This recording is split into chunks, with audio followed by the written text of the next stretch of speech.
받으신 고난으로 순종하게 되어서 하는 제목으로 하나님 말씀을 전하도록 하겠습니다.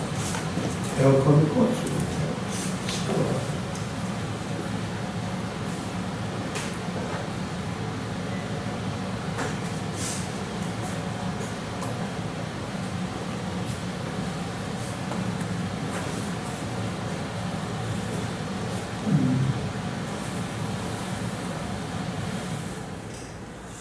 왜 큰 구원이라고 이렇게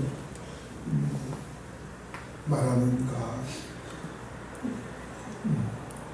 왜냐하면 구약에 여러 가지 구원의 사건들이 나오고, 구약에 많은 구원의 사건들이 나오고, 히브리서는 천사의 구원과 아들의 구원을 이렇게 비교하기 때문에 큰 구원이라고 이렇게 말씀하고 있는 것입니다. 우영이도 나를 좀 봐주면 좋겠는데, 나를 봐주세요. 딴 데 오지 마시고 미안합니다. 그러면 천사의 구원은 어떤 구원인가? 그 대표적인 것이 이제 천사의 구원을 모세의 구원이라고도 하고, 출애굽을 대표로 예를 들 수 있습니다. 이 천사의 구원, 모세의 구원은 외적인 구원이죠. 하나님이 외부에서 어떤 사건을 통해서 이스라엘 백성을 건져내는 거죠. 그죠? 외부에서 모세를 보내고 홍해를 가르고 이런 외적인 어떤 것을 통해서 구원을 받은 이 천사의 구원, 모세의 구원이라고 말할 수 있죠.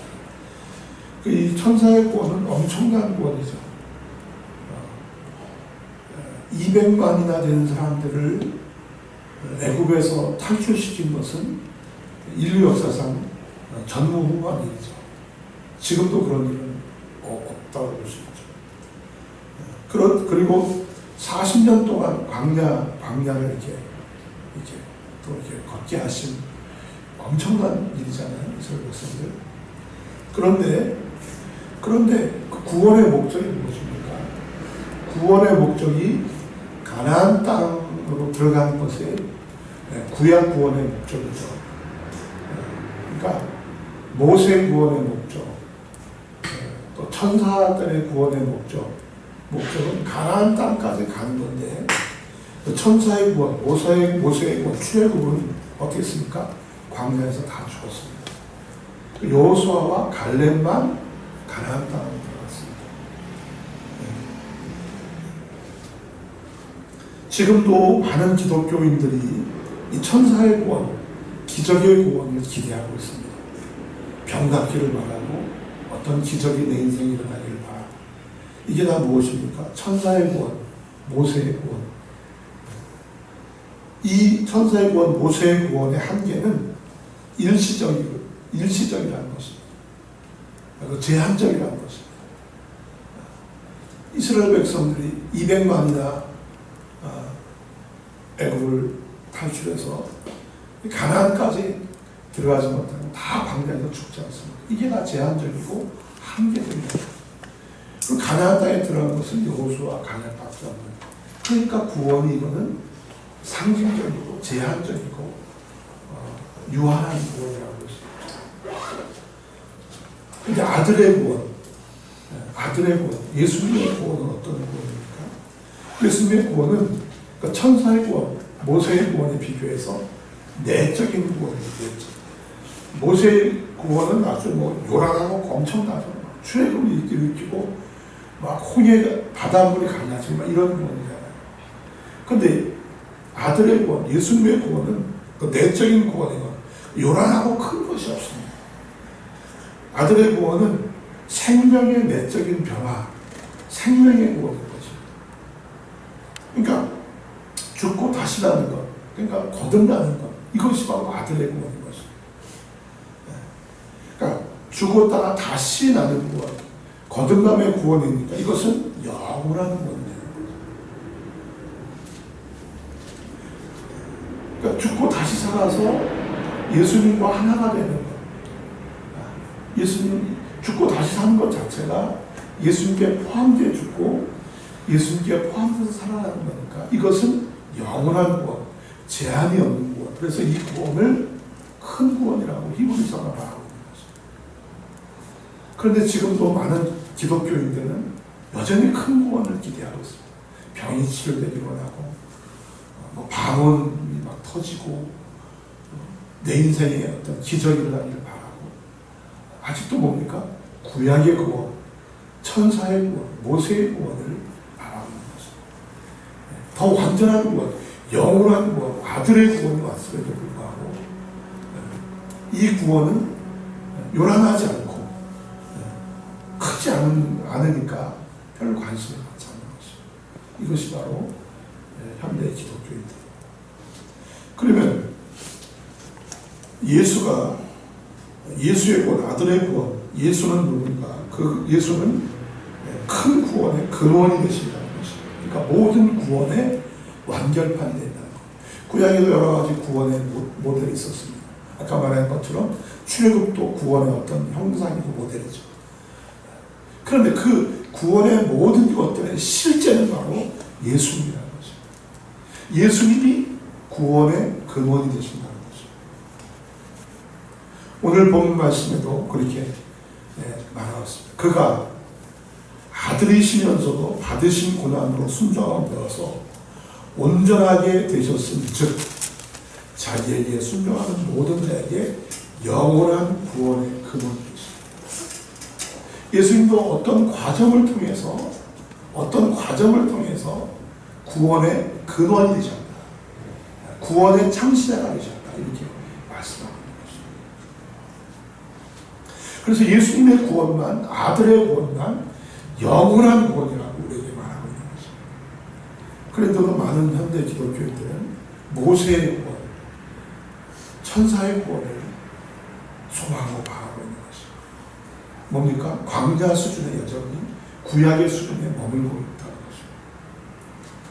그러면 여기 중요한 단어가 나오는데 아들이시면서도 받으신 고난으로 예수님도 고난을 받았다는 것입니다. 예수님도 고난을 받았다는 것입니다. 여러분 우리도 얼마나 많은 고난을 받습니까? 그죠? 내 뜻대로 됩니까? 회사 들어갔는데 내 뜻대로 됩니까? 얼마나 많은 제약과 고난을 받습니다. 예수님도 고난을 받았습니다. 그럼 예수님의 고난은 무엇입니까? 예수님의 고난은 여러 가지가 있지만 그 결정적인 것은 십자가의 고난입니다. 십자가입니다. 십자가. 여러분 십자가를 생각해 보십시오. 예수님이 매달린 십자가를 생각해 보십시오. 예수님이 매달린 십자가를 보십시오. 우여가 십자가를 보십시오. 예수님이 매달린 십자가를 보십시오. 예수님이 십자가에서 모든 능력을 빼앗기셨습니다. 예수님이 능력이 있다면 십자가에서 뛰어내리자 왜 안 뛰어내리겠습니까? 예수님 십자가에서 모든 능력을 빼앗겼습니다. 모든 자격을 상실했습니다. 심지어 마지막으로 엘리 라마 사박다니 하나님 어째 나를 버리셨습니까? 그렇게 울부짖었는데도 하나님은 응답하지 않았습니다. 그러니까 모든 능력을 빼앗기는 자리, 모든 자격을 상실했습니다. 예수님이 가졌던 모든 것을 잃어버린 것이 바로 십자가고 그 예수님의 고난이었습니다. 그러면 예수님 십자가에서 모든 것을 다 빼앗겼기 때문에 십자가에서 남은 것은 사람이라는 운명만 남았습니다. 사람. 다 빼앗기고 사람이라는 운명만 남았습니다. 그러니까 십자가는 예수님이 사람이라는 것을 전시한 것이 바로 십자가. 왜 다 빼앗겼습니까? 능력도 빼앗기고 자격도 빼앗기고 마지막으로 이렇게 울부짖었는데도 하나님 응답하지 않고 결국 사람이라는 것만 남은 것이 십자가.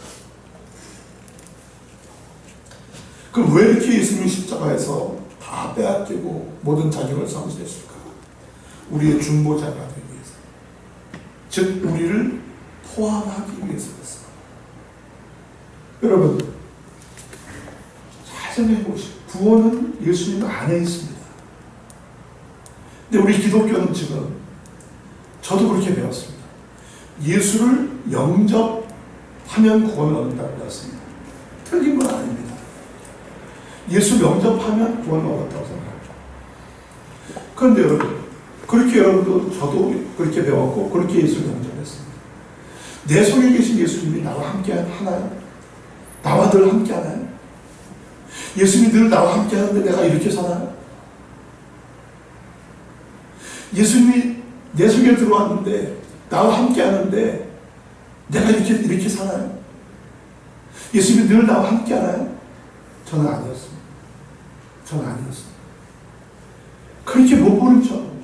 뭐 기도를 막 할 때는 있는 것 같은데 기도의 주는 또 없는 것 같아요. 열심히 경건 생활할 때는 예수님이 나와 함께 있는 것 같은데 회사에서 일할 때는 없는 것 같아요. 우리 누구하고 싸울 때, 누구를 미워할 때 그때는 없는 것 같아요. 이게 뭔가? 제가 깨닫고 나니까 이것을 종교라고 말합니다. 종교. 예수님을 내 속에 붙들어둘 수가 없습니다. 그 예수님을 내가 어떻게 붙들어둡니까? 난 인간입니다. 내가 내 속에 들어오신 예수 어떻게 붙들어둡니까? 전 이것 때문에 나는 안 되는구나. 나는 예수님을 영접했다고 생각하고 구원받았다고 생각했는데 내가 예수님을 붙들어둘 수가 없는 내 자신을 발견하게 됐어. 아무리 기도해도. 그럼 밥도 먹지 않고 기도만 하면 됩니까? 그렇게 살 수 없지 않습니까? 아무리 성경 읽고 내 속에 계신 예수님을 붙들어둘 수가 없는 나 자신을 발견했어. 안 돼. 예수님이 십자가에서 모든 능력을 상실하고 모든 자격을 잃어버리고 남은 것은 사람이라는 것밖에 남지 않았어요. 자, 왜 이렇게 예수님은 모든 걸 잃어버렸냐면 우리의 중보자가 되기 위해서, 우리를 포함하기 위해서 예수님은 십자가에서 사람이라는 운명만 담은 것입니다. 예수님이 사람이 아니라면 우리는 예수님께 포함될 수 없어요. 여러분, 물 위를 걸으시는 예수님 속에 우리가 포함될 수 있습니까? 죽은 자를 살리시는 그 예수님 속에 우리가 포함될 수 있습니까? 우리가 하나 될 수 있습니까? 중풍병자를 고치시는 그 예수님과 우리가 하나 될 수 있습니까?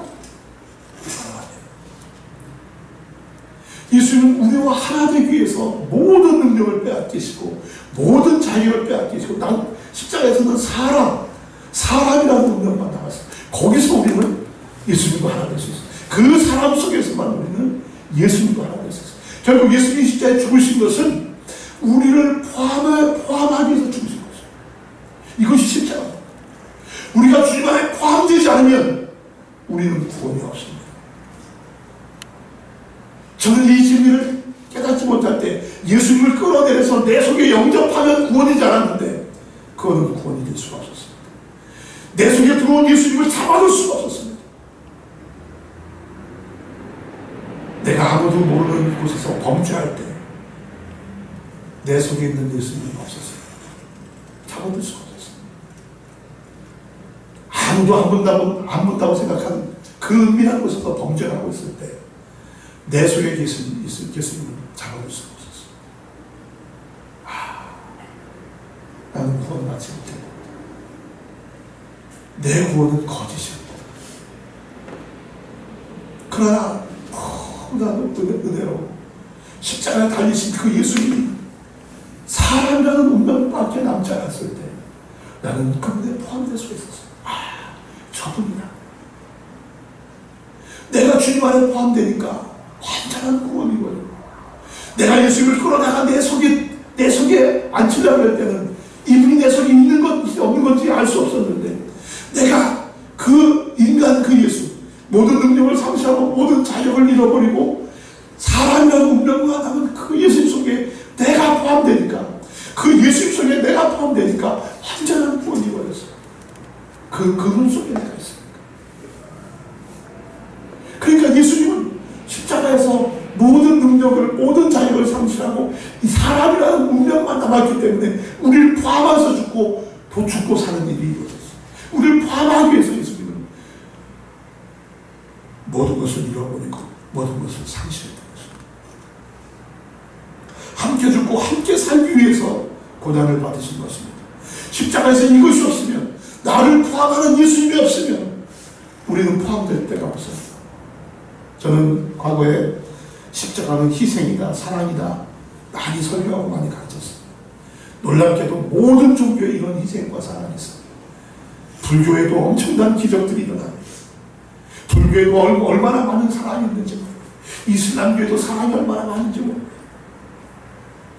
우리는 10의 1절 드리는데 이슬람교는 6분의 6의 1절 드립니다. 내가 버는 것의 6분의 1을 구빈세어 드립니다. 우리보다 훨씬 더 수준이 높습니다. 그래서 이슬람교에는 거지가 없다는 것입니다. 내 번 것의 6분의 1을 다 드리니까 그 돈으로 구빈세, 가난한 사람을 다 먹여 살린다는 것입니다. 여러분, 모든 종교에도 다 희생과 사랑이 있어요. 희생과 사랑이 없는 건 종교가 아닙니다. 하나님은 예수님의 희생과 사랑 때문에 이 땅에 보내신 것이 아닙니다.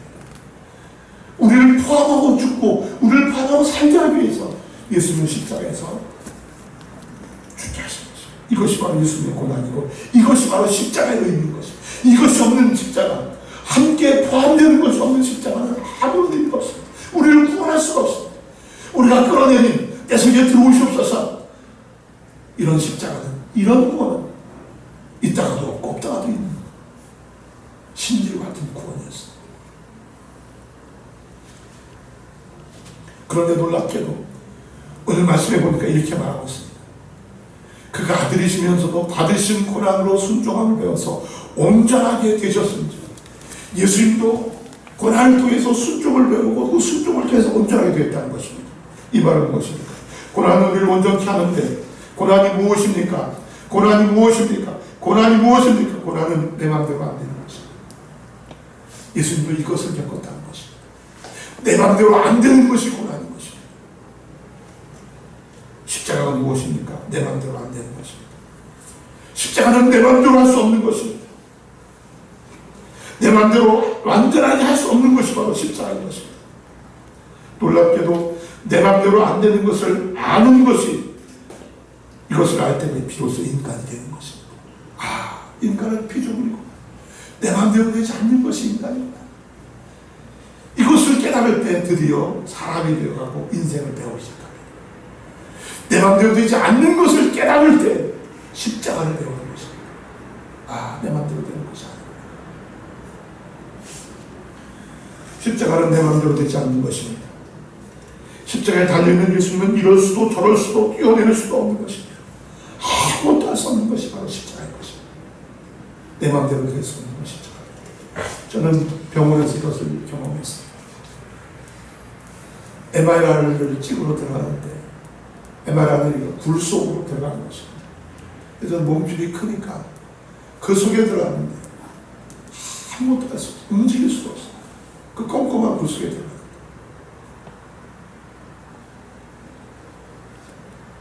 저는 그곳에서 십자가를 경험했습니다. 십자가에서는 아무것도 할 수 없고, 아무것도 할 수 없고, 그거를 깨닫는 것이 바로 인간이 되는 것입니다. 인생을 배우시는 것입니다. 예수님도 십자가에서 인간이 되었습니다. 피조물이구나. 아무것도 할 수 없는 것. 예수님은 이런 고난을 통해서 온전하게 되었다는 것입니다. 예수님은 오병이의 기적을 베풀었습니다. 기적을 베풀었습니다. 수많은 사람들이 예수를 쫓아왔습니다. 예수님께서 오병이어 5,000명을 먹이시기 위해서 이 땅에 오셨습니다. 오병이를 베푸신 것은 오병이를 통해서 예수님이 영원한 생명의 양식이라는 것을 보여주기 위해서 오병이를 베풀었는데, 사람들은 그저 오병이어의 기적을 쫓아왔다는 것입니다. 예수님이 많은 사람들을 피해서 한적한 곳으로 갔습니다. 이것이 예수님의 고난인 것입니다. 예수님의 제자들이 박수치면서 예수를 쫓아왔는데 예수님이 십자가 달리자 다 도망갔습니다. 이것이 예수님의 고난인 것입니다. 예수님은 얼마나 뜻대로 되지 않았든지, 여우도 굴이 있고 새도 집이 있는데 인자는 머리 둘 곳이 없다 그랬습니다. 예수님 뜻대로 된 것이 아무것도 없었습니다. 예수님을 살아가면서 예수님 뜻대로 된 것이 아무것도 없었어요. 그래서 결국은 십자가로 갈 수밖에 없었던 것입니다.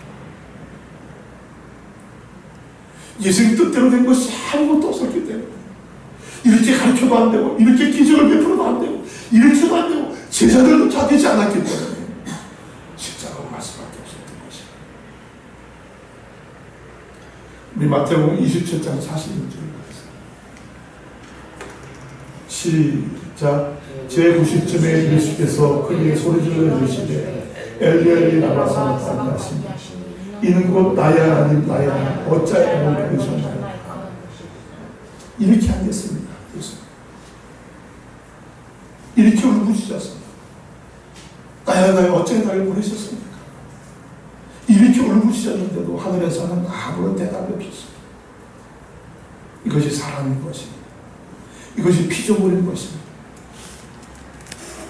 이것이 예수님의 고난을 받는 것입니다. 여러분, 우리가 왜 고난을 겪나요? 우리 가운데 고난을 겪지 않는 사람을 내가 생각해 보니까 아무도 없어요. 지금 예배드리는 모든 사람 가운데 고난이 없는 사람이 아무도 없어요. 저도 고난 가운데 있어요. 왜 고난을 받나? 왜 고통을 받나요? 한 가지입니다. 자기 마음대로 안 되기 때문이었어요. 그죠? 내 마음대로 안 되기 때문에 고통을 받습니다. 다른 말로 하면 자기 마음대로만 하지 않으면 편안하다는 것입니다. 내 마음대로만 되지 않으면 편안하다는 것입니다. 우리가 고통받는 것은 내 마음대로 되지 않기 때문에 고통을 당하는 것입니다. 인생이 괴롭다고 말하는 사람들 보면 자기 마음대로 하려다가 안 되니까 괴롭다는 것입니다. 저도 이것을 여전히 느낍니다. 내가 고통을 내가 만든 것이구나. 다 내 마음대로 되려니까 안 되는 거야. 내 마음대로 되게 하려니까 안 되는 거야. 이것도 내 마음대로 되게 하려고 이것도 내 마음대로 되게 이 사람도 내 마음대로 이 사람도 내 마음대로 되게 하려다가 안 되니까 고통을 고통은 내가 만드는 것이구나. 십자가는 내 마음대로 안 되는 것이 십자가인 것입니다. 내 마음대로 안 되는 것이 십자가인 것입니다. 예수님 십자가에서 아무것도 할 수 없었습니다.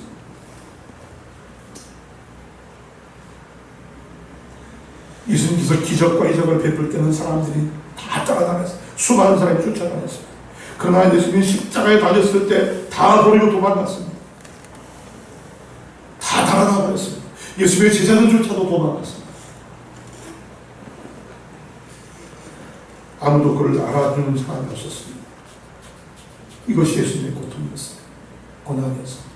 아무도 알아주는 사람이 없었어요.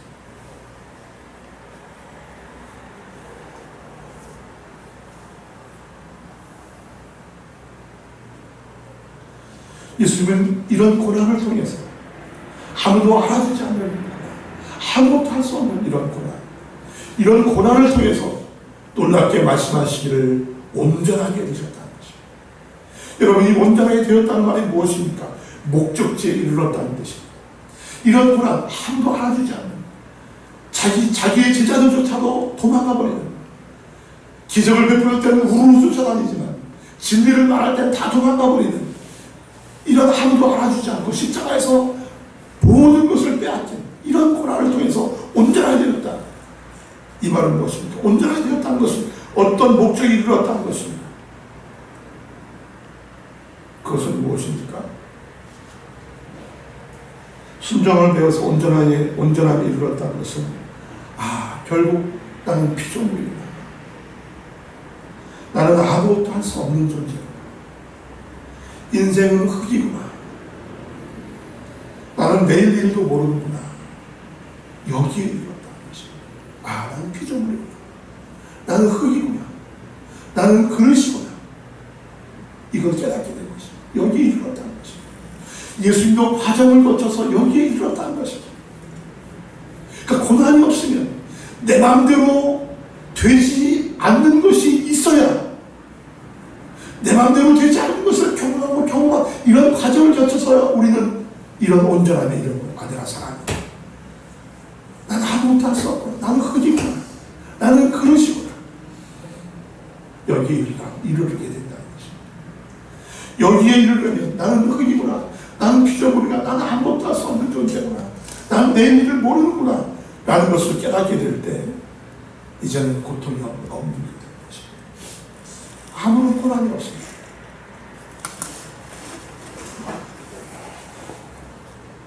내가 피조물이구나. 나는 아무것도 할 수 없구나. 나는 흙이구나. 이렇게 깨닫게 될 때 싸울 일도 없고 신경질 날 일도 없어요. 우리가 왜 싸우고 왜 신경을 납니까? 내 뜻대로 안 되니까. 저 사람을 내 뜻대로 만들어야 되니까 안 되니까. 저는 깨달았습니다. 지렁이 한 마리도 내 뜻대로 안 돼요. 내가 목표를 잘못했어요. 난 성경 공부를 통해서 내가 배운 모든 신학적 지식을 쏟아넣어서 사람을 변화시키려고 했습니다. 뭡니까? 내가 사람이 안 됐다는 것이죠. 사람은 아무것도 아닙니다. 사람은 피조물입니다. 흙입니다. 사람을 변화시킬 수가 없어요.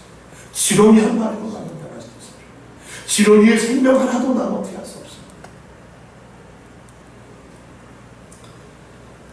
나는 이제 자유하게 되었어. 다 내려놓고 나왔어. 나는 사람이구나. 내가 할 수 있는 것이 아무것도. 나는 그저 흙이구나. 그러니까 내가 누구를 변화시키려는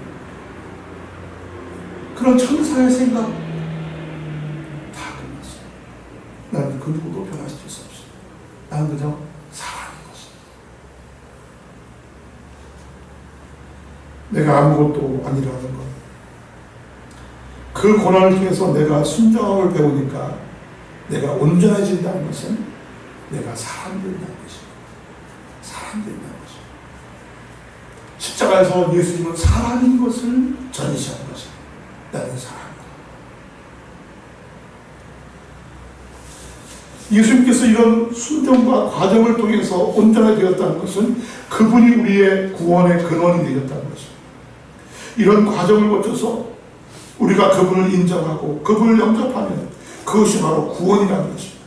그 안에 있으면 영원한 구원이 된다는 것입니다. 이것이 큰 구원인 것입니다. 사람인 그분 안에 우리가 포함되는 거예요. 우리가 그분 안에 포함되는 것이 영원한 구원인 것입니다. 그분을 내 마음속으로 내 속에 모셔드리는 것은 그거는 천사의 구원이었습니다. 구원이 됐다 안 됐다가. 그러나 십자가에 달리신 그 모든 과정을 거쳐서 사람이 된 모든 고난을 거쳐서 순종을 통해서 온전하게 되신 그 예수님 안에 내가 포함되는 것, 그것이 온전한, 내가 예수님 안에 포함될 때 영원한 구원이 된다는 것이. 그분 안에 없으면 헛된 것입니다. 그분 안에 없으면 무관한 것입니다. 그분과 하나 되지 않으면, 그분과 연합되지 않으면 아무것도 아닙니다. 이것을 바로 종교라고 말합니다. 종교는 하나님께 기도하고 하나님을 찬양하고 헌금도 드리고 무엇을 하는데 나와 하나가 된다는 것입니다. 찬양하고 경배하고 기도하는데 그분과 내가 하나가 된다는 것입니다. 우리가 주님 속에 십자가에 죽으신 그 예수님께 포함되지 않으면, 예수님 우리를 포함하기 위해서 죽으셨지, 우리에게 찬양받기 위해서, 우리에게 기도받기 위해서, 우리에게 헌금받기 위해서 죽으신 분이 아니십니다. 예수님 우리를 포함하기 위해서, 그래서 예수님께 포함되어야 영원한 구원, 큰 구원이 되기 때문에 그 구원을 위해서 죽으신 것이지, 우리에게 찬양받기 위해서, 우리의 헌금을 받기 위해서, 우리의 기도를 받기 위해서 죽으신 분이 아니라는 것입니다. 근데 지금도 많은 기독교인들은 종교로 예수님을 섬기고 있습니다. 기도가, 찬양이, 헌금이. 여러분, 우리가 기도로 구원받을 수 있습니까? 헌금으로 구원받을 수 있습니까? 큰 구원은 모든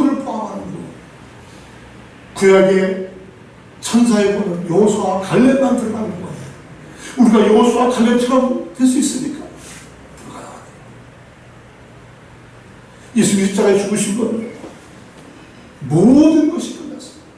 모든 능력도 빼앗기고 모든 자격도 잃어버리고 이제 예수님 죽으신 것은 사람이라는 그 원형만 남았던 것입니다. 나는 사람, 나는 피조물. 그러니까 우리가 그 속에 포함되어 있습니다. 예수님께 포함되지 않으면 아무리 예배하고 찬양하고 헌금을 드려도 그것은 또 천사의 구원, 일시적인 구원이 될 수밖에 없습니다. 그러나 예수님의 십자가 죽으신 과정을 통해서 십자가의 사람이 되신 그 사람 속에 내가 포함됐다는 것을 내가 깨닫고 믿고 그 속에 포함되기만 하면 그분 속에 있기 때문에 우리는 영원한 구원, 큰 구원, 누구나 얻을 수 있는 구원이 되는 것입니다.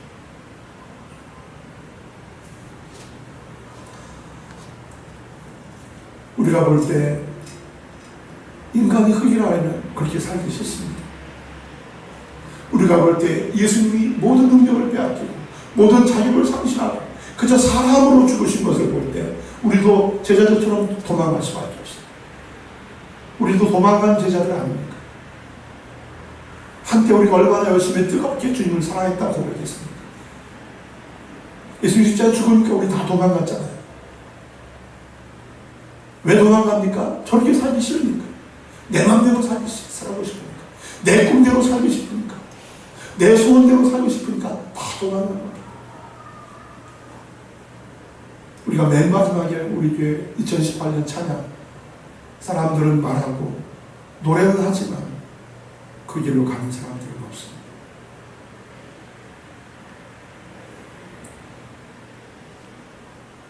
사람들이 볼 때 예수님의 죽으심은 아주 볼모없는 쓸모없는 죽음이에요.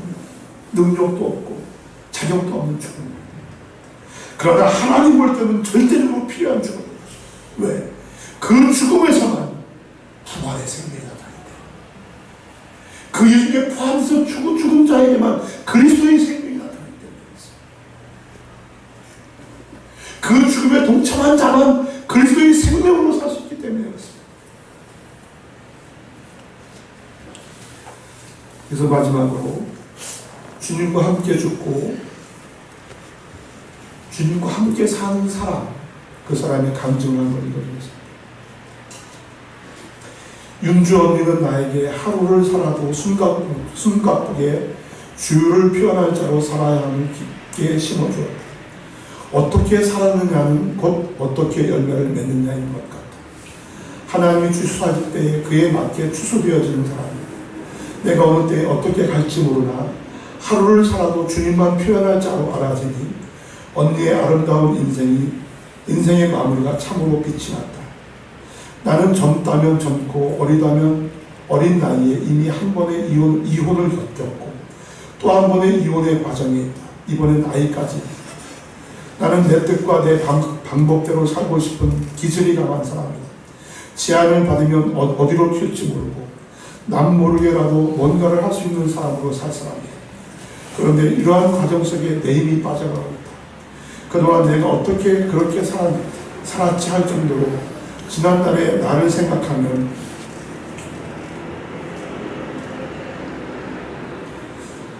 정말 힘이 넘쳤던 것 같다.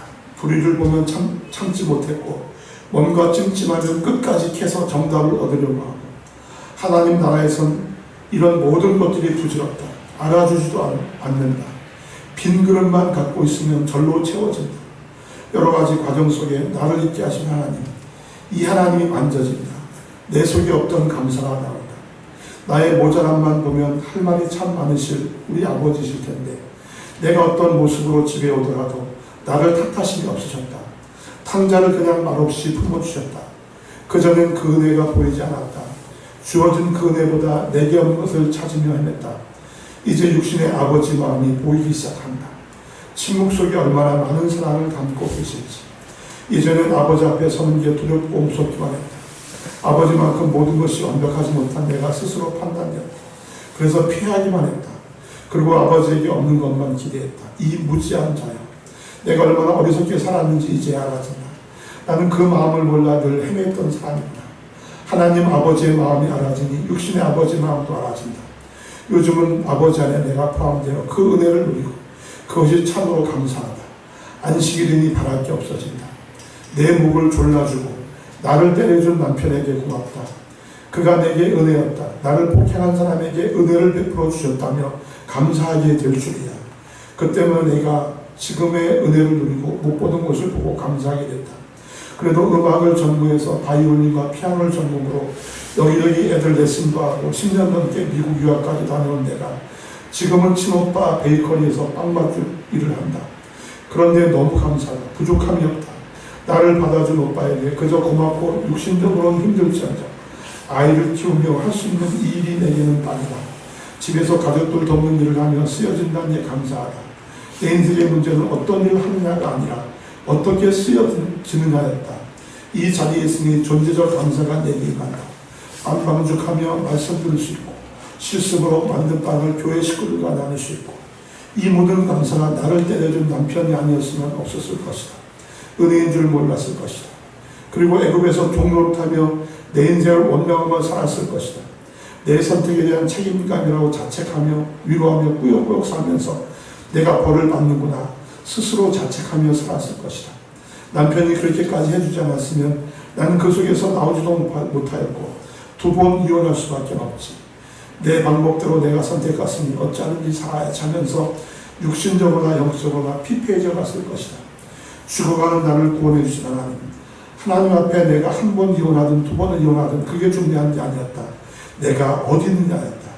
내가 내 책임감이라며 운운하며 살았더라도 주님 실시에 부족하다 하면 또 이혼해도 족하다. 2번 이혼해서 내가 사람 되고 내게 주어진 은혜를 참으로 감사할 사람이라면 회수는 중요하지 않음이었다. 앞으로 내 인생이 어떻게 이끌려갈지 난 모르겠다. 이제 이혼을 하고 안 하고는 나의 문제가 아니다. 난 그냥 내게 온 은혜만 찬송할 자다. 하나님이 하시는 일은 참으로 신기하다. 당신이 뜻하신 바가 있으면 어떻게든 그 일을 하신다. 영문 밖에서든 세상을 통해서든 불의도 쓰시고 부정도 쓰신다. 버릴 게 하나도 없게끔 이끄신다. 내 인생의 과정만 보면 그냥 한숨만 나오지만 그 과정을 통해 주님이 내게 주시는 것을 생각하면 복이 된다. 내 경험을 하고 있다. 모든 것이 축복으로 해석되어지는 세계. 그게 그리스도 안에서 짜여진 교회다. 우리 윤주 언니는 자신의 인생을 들어서 그걸 보여주었다. 나의 어떠함은 주께서 어떻게 쓰시냐에 달렸다. 주의 손에 쓰여지면 말과 같은 나의 어떠함도 복으로 쓰여지니 감사하다. 교회 안에서는 크고 작은 문제들이 발생한다. 그리스도가 빠지면 세상과 다를 바가 없다. 아니 어쩌면 더 못할 수도 있다. 목사님께서 왜 십자가를 강조하시는지 이제 몸소 알아진다. 문제가 있어야 하나님이 일하심을 볼 수 있다. 아무 문제가 없으면 더 좋을 것 같지만 문제가 없으면 하나님 아버지의 마음 알기도 어려운 것 같다. 문제를 어떻게 해석하고 어떻게 받느냐의 차이인 것 같다. 십자가에 달리신 그리스도가 아니면 난 지금 어느 가정법원에 소송장을 내고 있을 것이다. 법으로 살 자가 아니고 십자가에 달리신 예수 그리스도로 살 자임을 보여주는 한 길, 이 길이 있어서 내게 소망이 된다. 그냥 어찌하든지 나는 주님만 바라보고 갈 자임이 감사하다. 내일을 생각하면 머리가 아픈데 하루, 아니 한순간만 산다 하면 단순하고 가벼워진다. 나는 오늘도 순간만 살 자이다. 자라나는 아들을 보면서 생명이 자라는 현상을 경험한다. 엄마 자리에서 부모 마음을 알게 되고 하나님 아버지의 마음이 깊이 만져진다. 이것이 흐름이구나. 생명의 흐름은 정말 기이하다. 주님이 주신 생명 안에서 그 은혜를 나누고 분배할 수 있는 이 나라가 참으로 감사하다. 죽음이 없이는 부활도 없고 새 생명도 없다. 옛사람 나는 이미 십자가에서 못 박혔다. 몰라서 어리석어서 혼돈과 공허 속에서 살았다. 그런 나를 발견해 주는 이 세계가 참으로 감사하다. 나의 부끄러움은 숨길 수만 있다면 다 숨기고 포장하고 싶은데 그 자리에 가면 다 벗겨진다. 허물 없이 벗겨진다. 그래서 죽을 것 같은데 다시 산다. 다른 자에서 사라진다. 신기한 경험이다. 나를 포함시켜 주신 예수 그리스도 그리고 교회, 은혜 중에 은혜다. 제한을 참 싫어하는 나인데 교회의 제한이 감사하다. 그리스도의 제한이 나를 살게 한다. 그 자리가 아니면 망하지 마냥 곤두박질 칠 때까지 날 주면 살 나인데 세상에선 버려진 나를 붙잡아 주신 주님, 안 된 나를 받아주신 주님, 그 은혜를 생각하면 가슴이 메인다. 윤전이 영정 앞에 그 고백을 꼭 하고 싶다. 나의 모든 억울함과 원망, 자책, 이 모든 사탄의 송사가 언니와 함께 태워진다. 언니 안에 포함되어지는 내 인생을 감사하며 아름다운 교회와 주님을 찬양합니다. 그리스도 안에서 영원히 하나인 아름다운 그대들이 있어 숨이 쉬어줍니다. 기도하겠습니다.